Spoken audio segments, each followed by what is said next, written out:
What was something spine-chilling that a parent said to you? I was 16 when my mom said something that still haunts me to this day. It wasn't a big dramatic moment, just a casual conversation that turned into something much darker. I'd been staying out late more often that summer. It wasn't anything crazy, just hanging with friends, maybe going to the beach or grabbing food at 3 a.m., but my mom didn't like it. She was always a little overprotective, and I knew she'd been getting more anxious about me getting older. Still, I was growing up, and I wanted some space. That night, I got home around 2 a.m., maybe later. I tried to be quiet, but I knew she'd be awake. She usually stayed up late, probably worrying about me, even though I didn't give her any real reason to. I opened the door to the kitchen, where she was sitting at the table, her face illuminated by the dull light of a single lamp. Her hands were folded, and she didn't even look up when I walked in. I could tell she'd been waiting. "Where were you?" she asked, her voice low but firm. "Just out with some friends," I said, trying to sound casual. I thought it would end there, just another conversation that we'd had 100 times before. But she didn't drop it. "You've been out late, a lot lately." I shrugged, trying to play it off. "It's just summer. I'm not a little kid anymore." She looked at me then,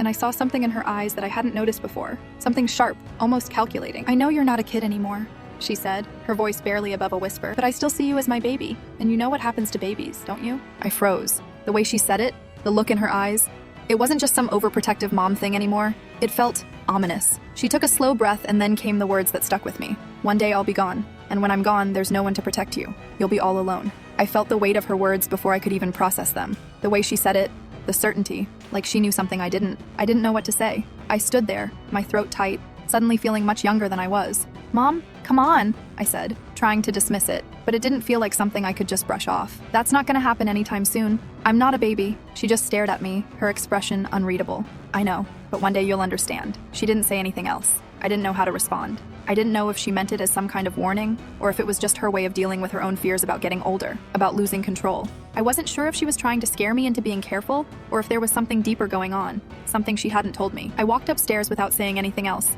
my mind racing. That night, I couldn't sleep. I kept replaying her words, wondering what she had meant.